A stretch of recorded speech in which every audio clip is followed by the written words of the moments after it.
Abra sua Bíblia, João capítulo 20, o Evangelho de João, capítulo 20. Tá de boa.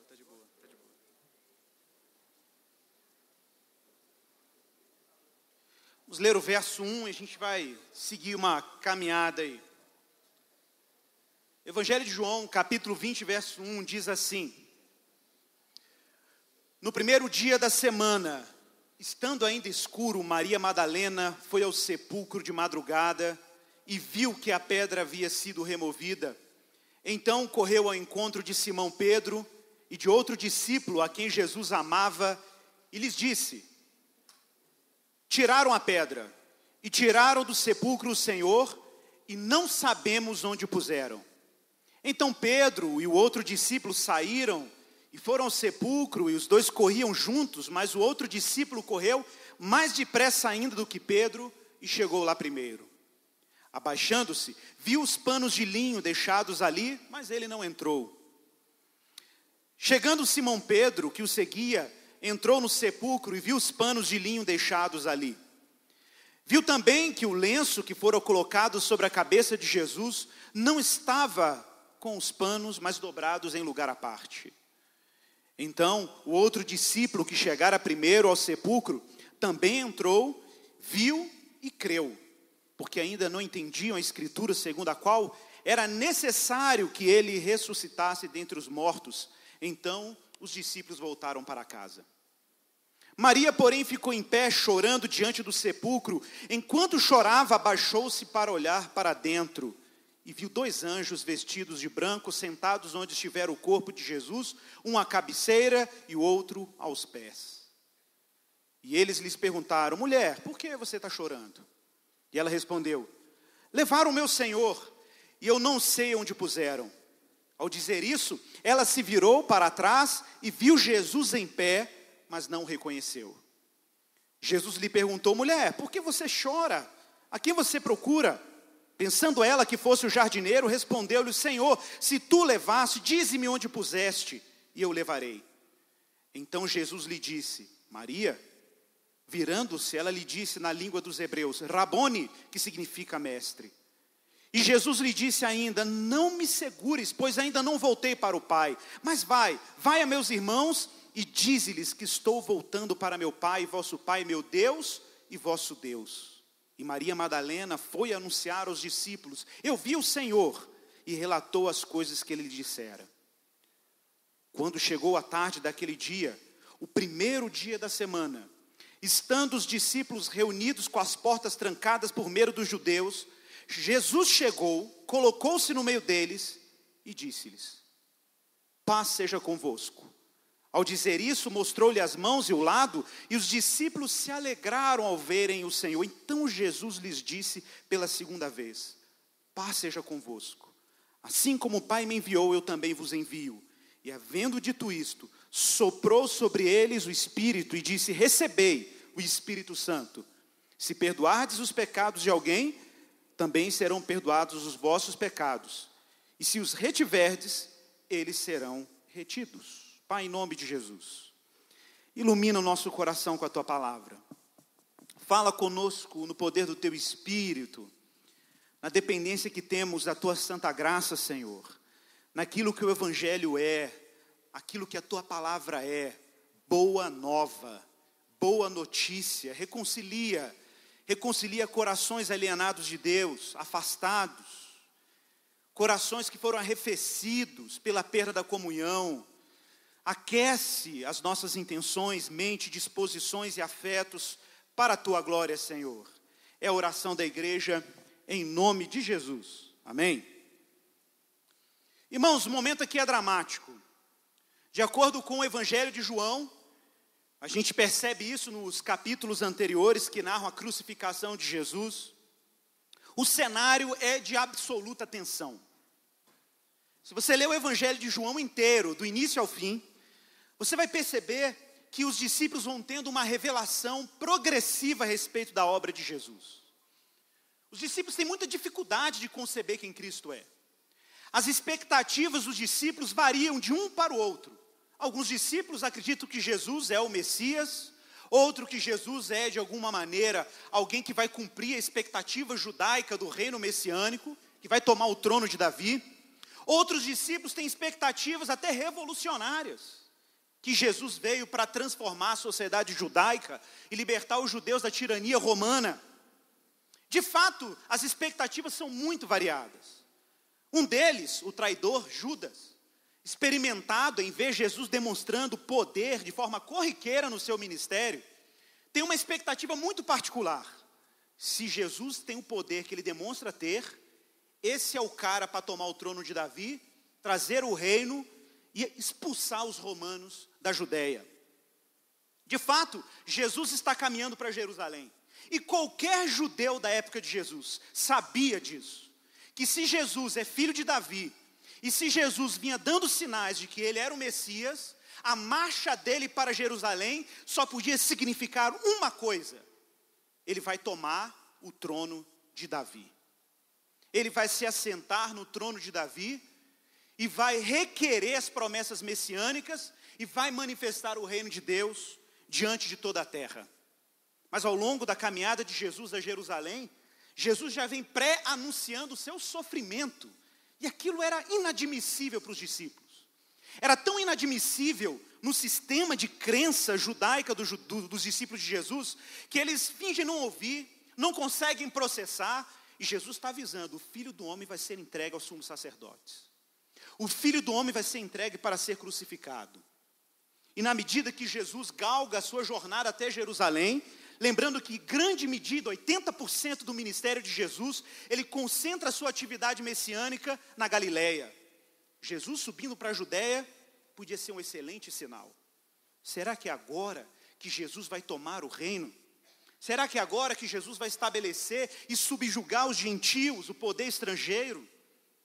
Não, Jesus estava em marcha para Jerusalém para morrer. E detalhe, morrer no pior tipo de morte que podia existir naquela época. Irmãos, o que era a crucificação para os romanos? O que era a crucificação? A crucificação era uma propaganda do reino, uma propaganda do império. Na época de Jesus, o que mais existia, pessoal, era gente crucificada. O que mais existia quando você entrava em Jerusalém é ver cruzes. Porque você tem um governo imperial que está controlando todo tipo de revolta, de motim, de rebelião contra o império. O império tinha a pena capital, a morte, tratada de várias maneiras. A pessoa podia ser enforcada, a pessoa podia ser perfurada com uma espada, mas quando a pessoa morria crucificada, aquilo só significava uma coisa dentro do império: alguém que está se rebelando contra o poder político do Império Romano. E quem está indo para a cruz? Essa é a ironia. Quem é que está galgando o madeiro? Quem é que está galgando a cruz? Ora, quem está indo para a cruz é aquele, como diz Paulo, por meio de quem todos os poderes foram constituídos. Aquele por quem Deus criou para ele e por meio dele todos os poderes celestiais e terrenos. É esse que vai em marcha rumo a Sião. A Sião, pelo menos na perspectiva dos discípulos. Porque subir a Jerusalém para alguém que alguém esperava ser o Messias, só podia ir para o Monte Sião. Jerusalém tem 3 montes: o Monte Sião, o Monte Moriá, que é o monte do templo, e o Monte das Oliveiras. E na área externa de Jerusalém, já fora de Jerusalém, você tem um Monte do Calvário.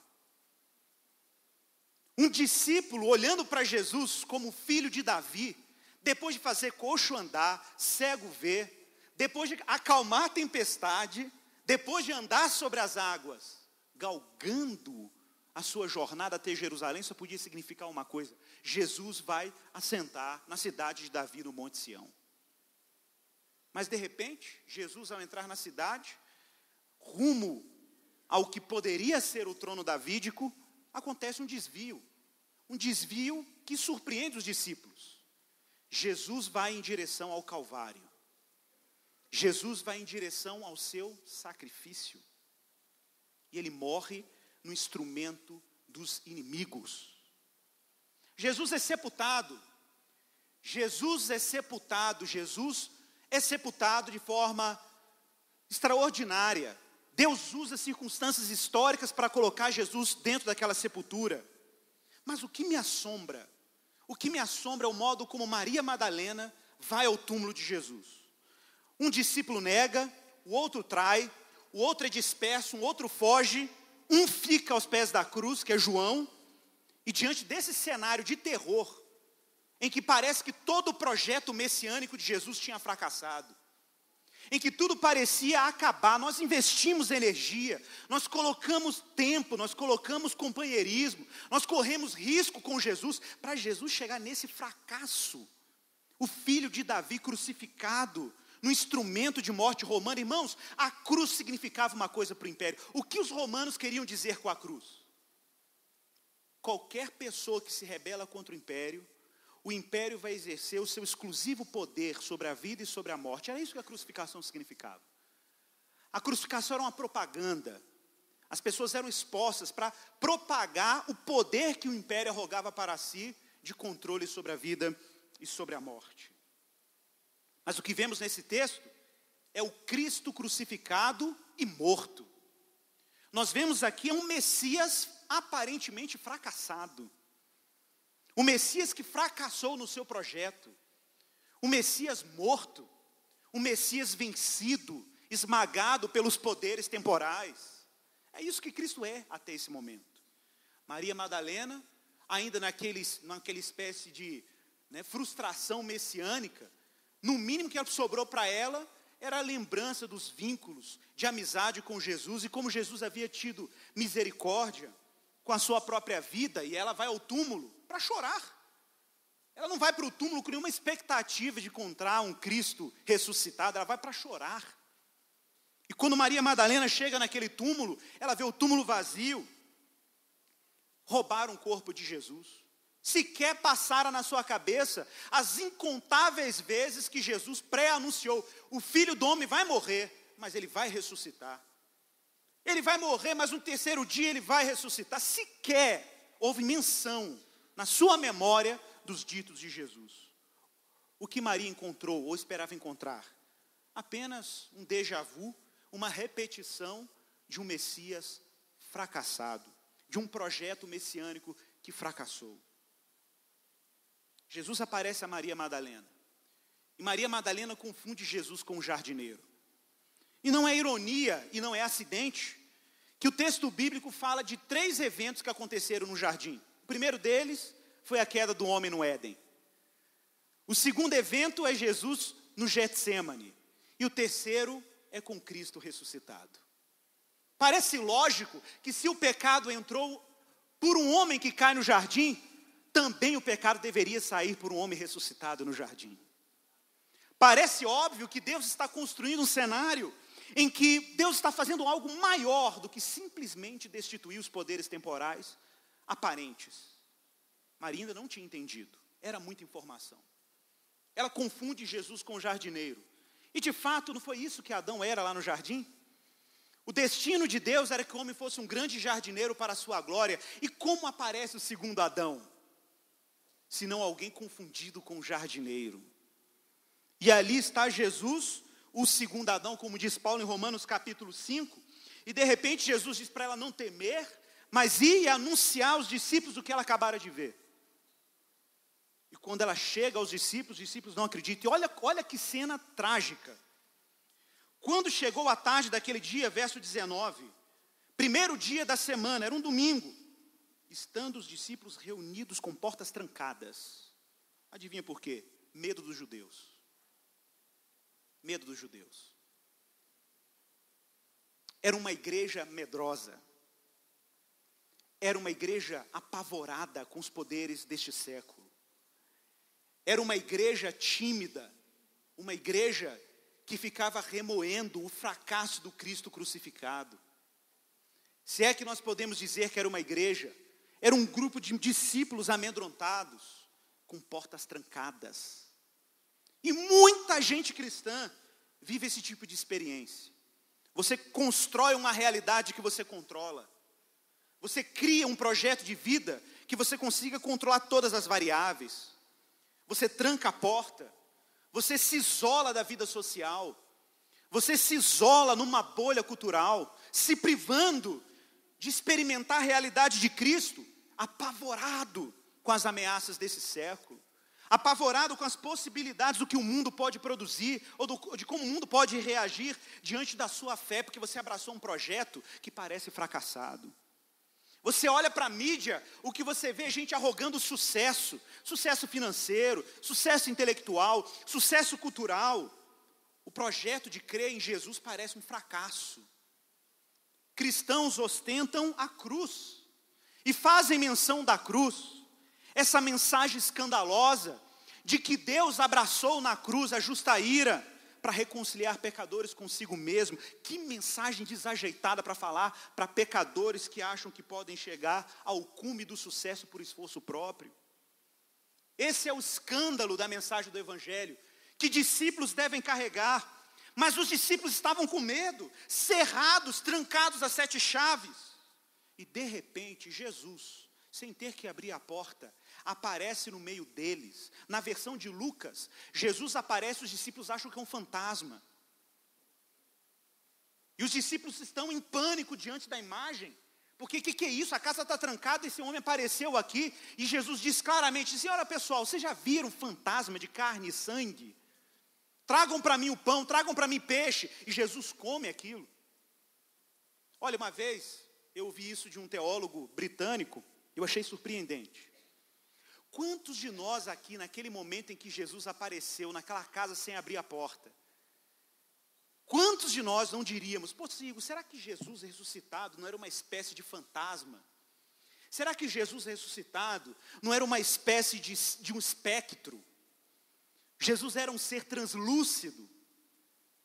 Jesus, ele é quase um fantasma de verdade. Muita gente diria o que os discípulos disseram, olha, é um fantasma. Porque afinal de contas ele passou pela parede, né? Afinal de contas ele entrou nessa casa e a casa estava trancada. Jesus só pode ser um fantasma.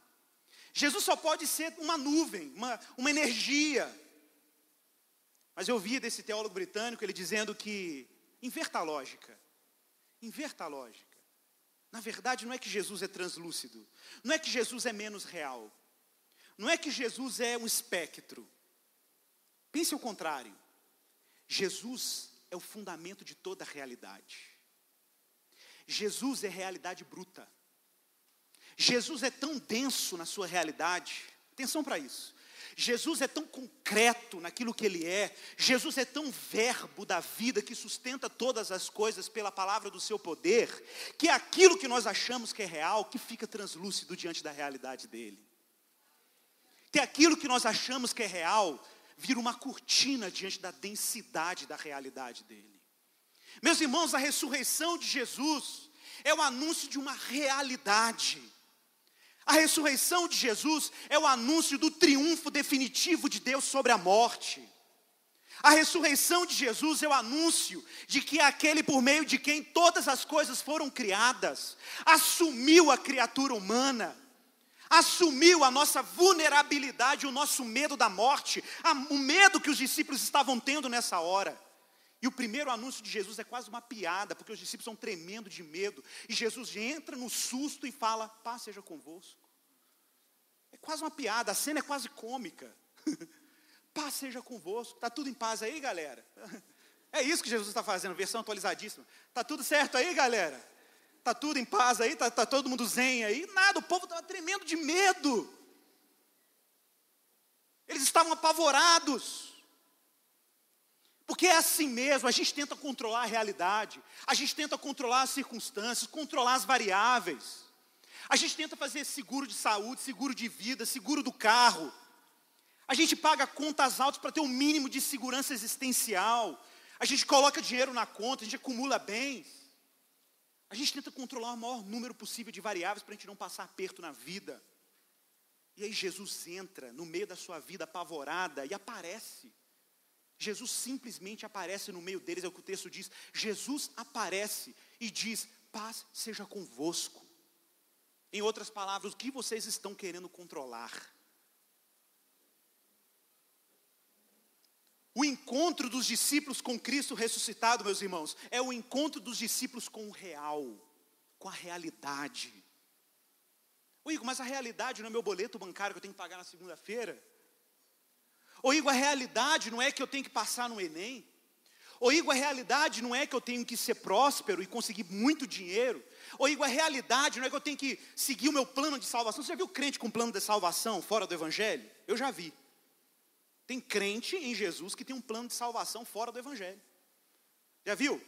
Doutrina da salvação dos crentes hoje: casar, ter filho, ganhar dinheiro, fazer um apartamento 2 quartos, comprar um carro, ficar velhinho e pagar a aposentadoria. Plano de salvação. Plano de salvação. Doutrina da salvação. Para muita gente, a salvação é isso. A salvação é um mundo que você controla. Salvação é um mundo previsível. É uma experiência para ser feliz no casamento, ser feliz na vida. E aí Jesus Cristo bagunçou a vida dos discípulos. Você parou para pensar nisso? Os discípulos estavam apavorados, eles apostaram a ficha. Ficavam discutindo um com o outro quem seria o maior no reino dos céus. Quem ficaria à direita, quem ficaria à esquerda de Jesus quando sentasse no trono. E de repente no final Jesus está morto numa cruz. Quando Jesus aparece ressuscitado para os discípulos, eles se apavoram, mas Jesus é pura realidade. Jesus é pura realidade, é a fonte de toda a realidade. E aí Jesus repete: paz seja convosco. Assim como o Pai me enviou, eu envio vocês. Recebam o Espírito Santo. É isso. É esse o movimento que a igreja precisa fazer agora. O movimento que a igreja precisa fazer agora é ter um encontro com a realidade do Cristo ressuscitado. Meus irmãos, Paulo é claríssimo. Se Cristo não ressuscitou, meu irmão, se aquela cova não está vazia, se aquele sepulcro não foi abandonado pelo Cristo vivo, meu irmão, vai para casa. Desiste do cristianismo. Vai virar budista, muçulmano, ateu, mas não seja cristão. Porque o cristianismo exige um fato histórico, exige uma realidade. Cristo tem que vencer a morte. Cristo teve que vencer a morte. Não sei se você sabe, João, que escreveu esse evangelho, é o autor que mais usa a expressão vida na Bíblia inteira. Se você pegar o evangelho de João, as cartas de João e Apocalipse, pesquise quantas vezes a palavra vida aparece nos seus textos. Porque João foi um discípulo que a experiência da ressurreição de Jesus foi um negócio tão assombroso, que ele marca isso como um tema central do ministério de Jesus. A vida, a vida, a vida. Todos os textos que você conhece: eu sou o caminho, a verdade e a vida, o livro da vida, eu vim para que tenham vida e vida em abundância, são textos, registros de João. Sabe João, o amante da vida? O homem que ama a vida. Um dia João, porque foi o único apóstolo que não foi martirizado, que não morreu por martírio. Um dia João foi preso pelos romanos. E de acordo com a história eclesiástica, a história da igreja, tentaram fazer João a pururuca. O imperador falou assim: esse é o último dos apóstolos, é o último que falta da lista. Vamos dar um jeito nele. É o último, a gente vai finalmente acabar com esse negócio chamado cristianismo. Pega esse João e vamos colocar ele em óleo fervente. E quando jogaram o João no óleo fervente, não aconteceu nada com o João. Hoje, gente, desculpa, nessa hora eu sempre imagino aquela cena do pica-pau, quando o jacaré joga ele no caldeirão, ele fica nadando no caldeirão. Acho que o João ficou assim, nadando no caldeirão, no óleo fervente. Imagina a cena do império. Caramba, se agora espalhar pelo império que João, o último apóstolo, não morreu, depois que nós jogamos ele em óleo fervente. Vamos fazer o seguinte, vamos despachar essa encomenda, esse fardo, lá para a ilha de Patmos. Joga esse João lá na ilha de Patmos, porque ninguém fica sabendo quem ele é. E espalha o boato que esse homem morreu. João, o apóstolo da vida, que Jesus garantiu nesse evangelho, que ele não morreria como os outros morreriam. E quando João chega em Patmos, gente, aí você sabe o livro que ele escreveu lá, o livro de Apocalipse, a carta de Apocalipse. João, amante da vida. João, que quando Jesus estava crucificado, ele estava lá esperando a ressurreição. João, que teve encontro com Cristo ressuscitado nessa casa em que estava todo mundo apavorado. João, que ouviu o anúncio pela boca de Maria Madalena, estava na ilha de Patmos. E na ilha de Patmos, Jesus aparece para ele. Mas ele olha para Jesus, ele já tem um choque de realidade, porque quando ele olha para Jesus, não era o Jesus que ele conheceu. Não era o Jesus que não tinha onde reclinar a cabeça, que tinha a pele castigada pelo sol. Quem era esse Jesus? De acordo com o texto de Apocalipse e a descrição de João, Jesus aparece para ele com olhos como chamas de fogo. As vestes eram brancas e talares como a neve. Os pés eram como bronze polido. João, quando vê aquela cena, aquela aparição da realeza de Jesus, diz o texto que João, sabe o João que fala tanto sobre a vida? O João que fala tanto sobre a ressurreição, sabe o que aconteceu com ele quando ele viu essa cena? Diz o texto de Apocalipse que ele caiu como morto. João, o amante da vida, caiu como morto. E sabe o que Jesus fez com João, o amante da vida? Jesus esticou a sua destra, a sua mão direita, colocou sobre o ombro dele no chão e disse: João, não temas.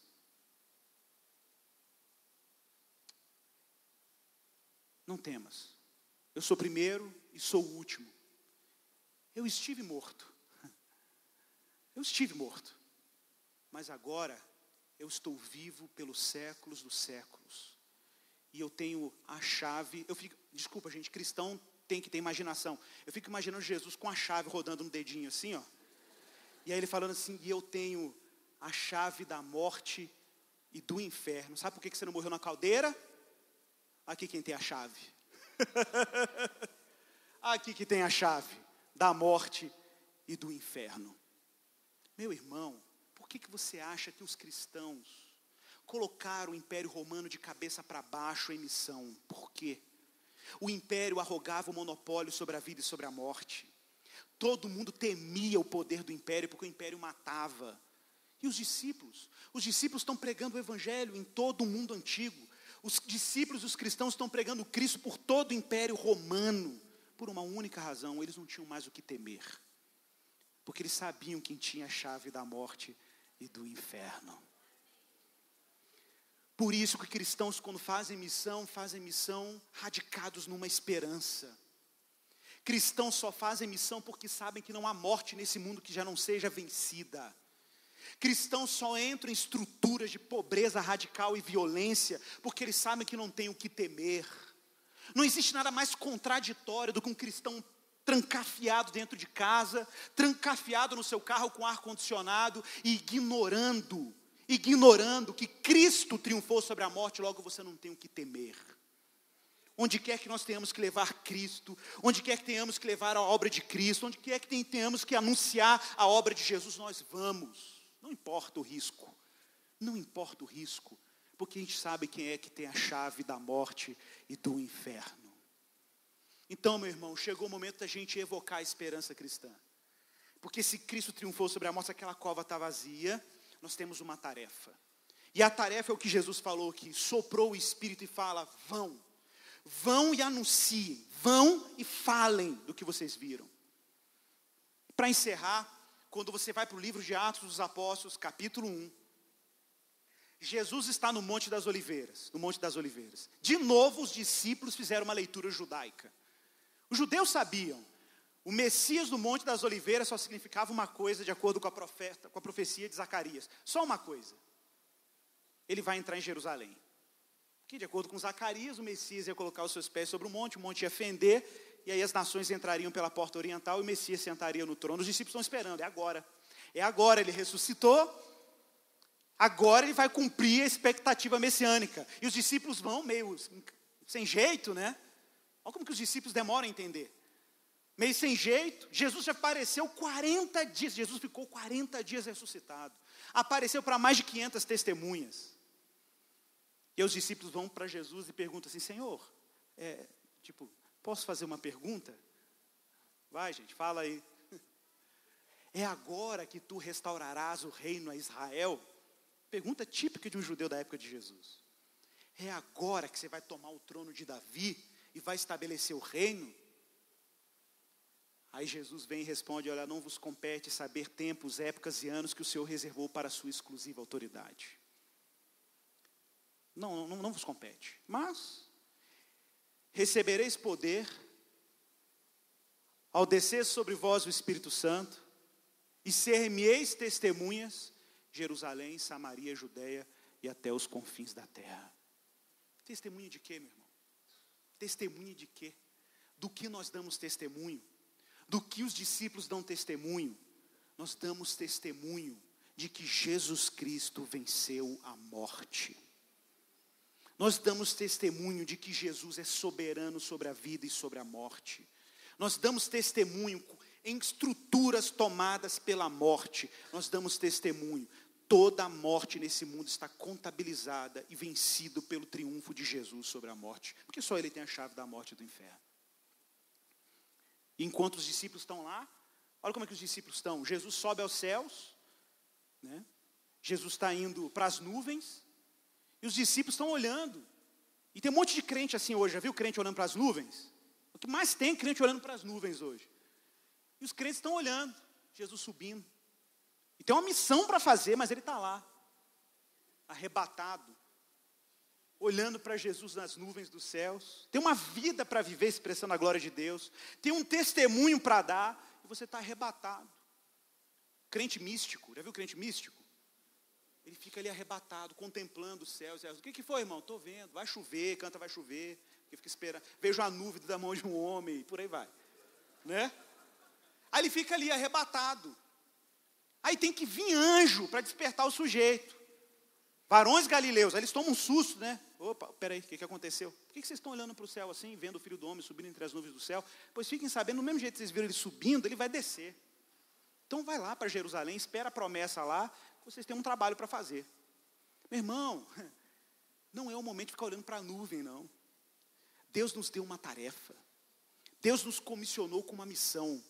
E a nossa missão é proclamar a todas as nações que não há morte que não esteja vencida pela ressurreição de Jesus. O que Jesus está fazendo, meu irmão, é uma nova criação. O que Jesus está fazendo é uma nova criação. O que Jesus está fazendo com a sua ressurreição é fazendo um mundo completamente novo. Se a matéria-prima do primeiro Adão era o pó da terra, a matéria-prima do novo homem, da nova criatura, é o Cristo ressuscitado. É do Cristo ressuscitado que Deus está fazendo uma nova humanidade. Amém? Então vamos orar. Feche os seus olhos.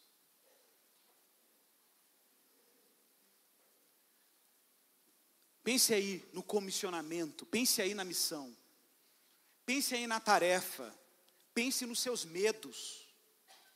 Talvez você está aí no labirinto, na sua síndrome do pânico. Nesse labirinto da finitude, nesse labirinto da melancolia, da apatia, da perda de sentido. Mas esse é o momento de você olhar para o Cristo vivo e ressuscitado e retomar a esperança cristã. Talvez o que você esteja precisando é de um susto de Jesus, entrando na sua vida e dizendo: paz seja convosco. Senhor, em nome de Jesus, ilumina a tua igreja, ilumina os teus filhos, equipa os teus filhos com graça, com esperança, com a expectativa de que o Senhor triunfou sobre o pecado e a morte por meio de Jesus. Que o Senhor comissione essa igreja, comissione essa geração a dar testemunho e fazer menção do triunfo de Cristo sobre o pecado e a morte. Que o Senhor Deus conceda a cada um de nós uma missão esperançosa, radicada no triunfo de Jesus. Que o Senhor nos ensine a proclamar aquele que está em desespero e temor, que Jesus Cristo ressuscitou e que Ele tem a chave da morte e do inferno. Salva os meus irmãos e me salva de toda a vida cristã sem realidade. Nós queremos viver a realidade do Cristo vivo, aquele que sustenta todas as coisas pela palavra do seu poder. É a nossa oração em Jesus. Amém e amém.